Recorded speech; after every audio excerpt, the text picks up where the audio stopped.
Voilà, ça c'était dans le décret loi. Bon, le cas ne s'est pas posé parce que personne n'a demandé, mais il y avait quand même une exclusion à la base dont peu de gens s'étaient rendus compte.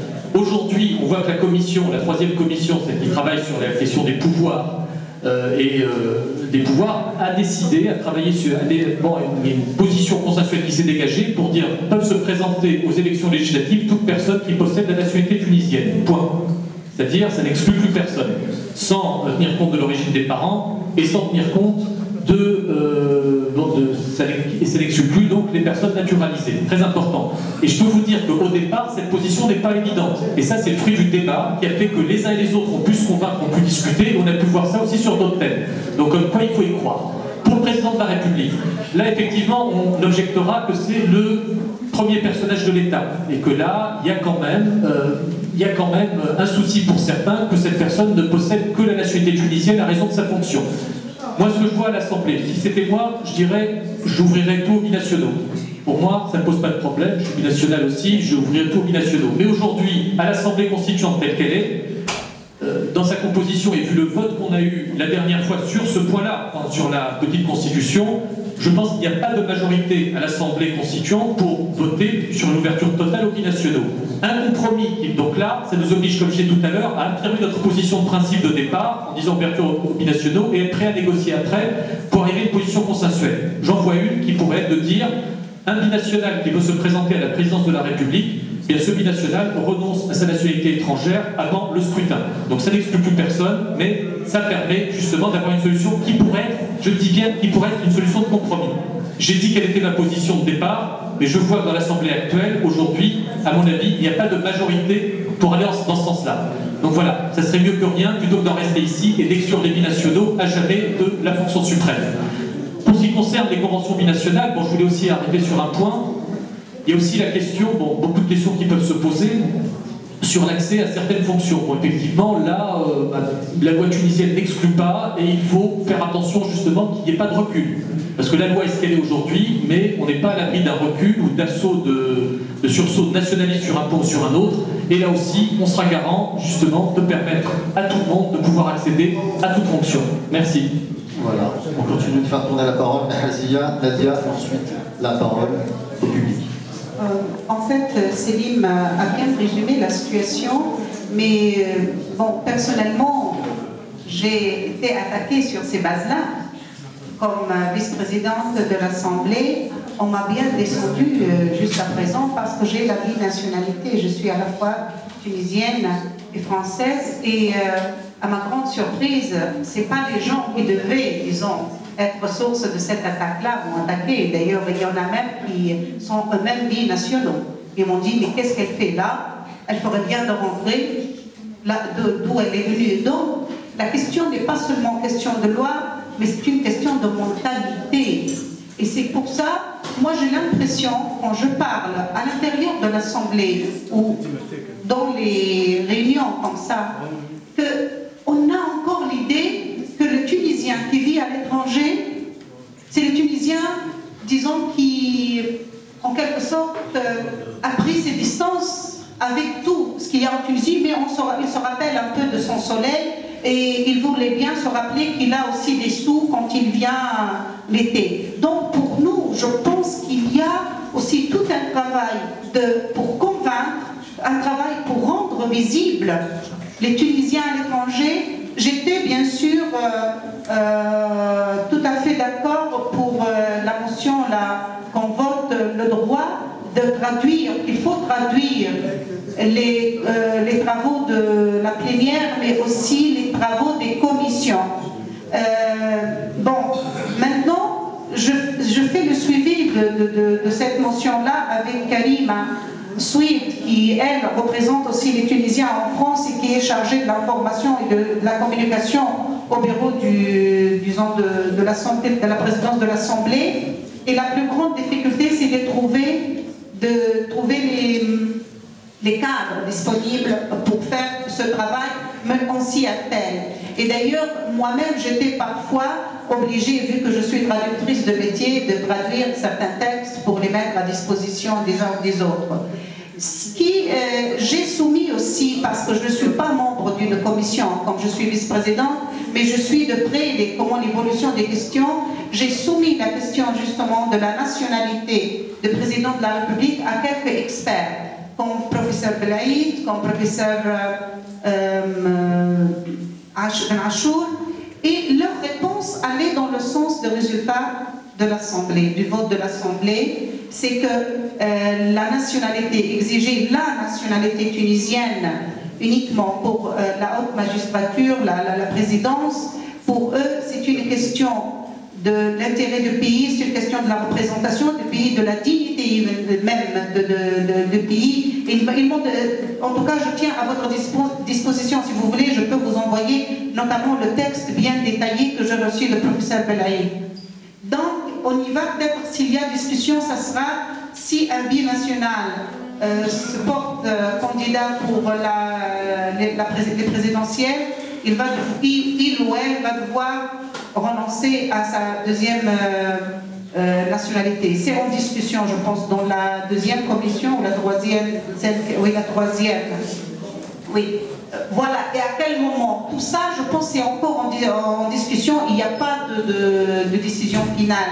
Mais moi, je mise sur quelque chose. Je mise sur votre contribution et sur vos propositions et quand vous vous manifestez, c'est-à-dire à travers des projets, à travers les contacts. Il y a beaucoup qui nous ont envoyé des propositions pour les commissions. Regardez, ça c'est un nombre des propositions que j'ai prises avec moi pour les lire, quoi. Et ils sont déjà devant les commissions. Parmi ces propositions, il y en a beaucoup fait par des Tunisiens qui vivent à l'étranger. Donc pour moi, c'est aussi un effort, je ne sais pas, pédagogique, peut-être on peut le dire comme ça, ou un effort de conscientisation. C'est-à-dire, c'est quoi un Tunisien à l'étranger? C'est avant tout un Tunisien qui a le droit d'édifier, de contribuer à cette Tunisie qui est en train d'être construite sur le niveau des institutions, sur le niveau...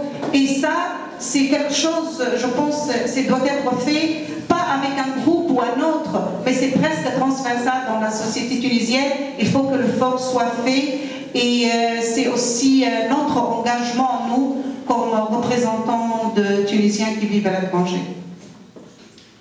On va écouter à présent Nadia Charbel. Ensuite, on aura 1 heure pour échanger avec les élus dans un premier temps, puisque Marzia va quitter à 16h, elle a des obligations. On fera une pause et on reviendra également sur les autres thèmes. Nadia, on vous écoute. Alors, je ne vais pas reprendre le topo qui a été fait par Slim à propos des binationaux sur tout ce qui concerne les mandats électifs, sauf pour la question des présidences. La présidence. Il me semble que Marzia, tu étais contre aussi pour la présidence. Et il se trouve qu'on était 29 seulement à avoir voté pour qu'il n'y ait pas que pour un binational puisse se présenter. Donc la bataille elle va être dure, mais en même temps, moi je ne comprends pas la frilosité et le discours populiste qu'il y a autour de cette question-là, parce que si la Tunisie ne veut pas, bah, on laisse la personne se présenter et elle sera élue, point. Je veux dire, pourquoi pas laisser ça au suffrage? Que les gens s'expriment. Je ne comprends pas ce conditionnement, ce conditionnement et sur la question de l'appartenance religieuse et en même temps de l'appartenance sur la question de la binationalité. Pourquoi ne pas laisser la rue et l'électeur, il est assez grand, il sait ce qu'il veut, ben, s'il ne veut pas d'un binational, il va le sanctionner. Point. Et c'est vrai que c'est une vraie bataille, parce qu'on est 1 700 000 Tunisiens. On n'est pas 1 ou 2. Et ça va au-delà de l'immigration. Il y a plus de 700 à 800 000 personnes vivant en Tunisie qui sont de couples mixtes, donc vivant dans des couples mixtes, issus sur une 3e génération de couples mixtes, maltaises, italiennes, espagnoles, ce que vous voulez, toutes les nationalités. Et ces gens-là n'ont pas forcément choisi d'être binationales, elles sont nées binationales de par leur appartenance familiale et autres. Et elles ne sont pas moins citoyennes ni quoi que ce soit. Et c'est vrai qu'il y a aujourd'hui tout un dérapage dans le discours et une démagogie, une utilisation et un populisme dans le discours qui me semble aujourd'hui extrêmement dangereux, parce que c'est sur tous les sujets, c'est de la même manière. À chaque fois, il y a, au lieu de débattre du fond et des problèmes que rencontre la Tunisie sur le plan social et économique, ben, on nous balance des eaux arrangées qui tournent autour des questions identitaires, des questions d'appartenance et des questions religieuses, et c'est vraiment dommageable pour tout le monde et pour le pays, et franchement, qui gagne à faire cela? Je crois qu'aujourd'hui, il serait temps qu'on passe sur des problématiques de fond et que nous, les binationaux, on prenne cette question à bras-le-corps et qu'on se batte pour qu'on ne puisse plus être discriminé et exclu, parce qu'il en va, il n'y a rien qui le justifie aujourd'hui. L'exemple illustre qu'on a eu, celui de Ben Ali, qui est sur X génération tunisien de père et de mère, et qui a été le premier à trahir le pays et à le brader. Alors aujourd'hui, nous faire porter une espèce de suspicion, nous entacher d'une espèce de... qu'on n'est pas dans le... C'est vraiment une surenchère malsaine, et c'est vraiment remonter les Tunisiens les uns contre les autres. À qui profite cette division et qui l'entretient? Moi, ce sont ces questions-là que je poserai, et en même temps, moi je pense que c'est à la rue de la tranchée. S'ils ne veulent pas être binational, ben, ils l'éjecteront par voie de vote. Alors, on n'a pas de micro à faire circuler dans le public, mais c'est une salle assez petite, je pense qu'on va vous entendre. Alors, il y a déjà des questions. Monsieur, là, allez-y, Bader. Levez-vous, voilà, c'est mieux. Alors, il n'y a pas de problème, on a du temps, mais allez-y, Bader. Sur la question de la binationalité en particulier, je comprends qu'il est important de défendre les droits nationaux, je comprends la question nationale, mais je ne comprends pas cette focalisation sur la question du président. S'il le faut, on peut renoncer à sa deuxième nationalité. Par contre, je vois un vrai débat, c'est la question de la souveraineté nationale, qui est peu abordée et qui dissimule cette question de nationalité, c'est-à-dire comment sauvegarder la souveraineté nationale tunisienne. Et en revanche, je suis d'accord pour dire qu'effectivement, les binationaux, s'ils sont exclus de beaucoup de sphères, y compris en France, ici, dans les politiques sur la Tunisie, on voit peu des Tunisiens de l'immigration représentés. Et là, c'est un véritable problème. Mais se battre pour l'égalité dans la présidence, je trouve que ce n'est pas ni le point principal. Et si les députés veulent vraiment préserver les droits des nationaux, ils devraient lutter pour qu'il y ait un ministère, par exemple, de l'immigration, pour que les droits économiques des Tunisiens et des Tunisiens soient mieux respectés que, par exemple, les droits de l'Union européenne, etc. Et je ne comprends pas qu'on se focalise sur un point qui ne m'intéresse pas dans l'ensemble, qui n'est pas un problème même pour les Tunisiens nationaux. Alors, je ne sais pas qui souhaite nous répondre. On n'a plus de micro? Le micro? Vas-y. Alors, qui souhaite répondre? Nadia? On a juste répondu à la question qui nous a été posée. Hein. Ce n'est pas nous qui focalisons sur cette question, mais en même temps, il est incompréhensible donc, de penser que 1 700 000 personnes ne puissent pas être représentées. Je veux dire qu'aujourd'hui, qui négocie? Il y a beaucoup de binationaux au gouvernement aujourd'hui.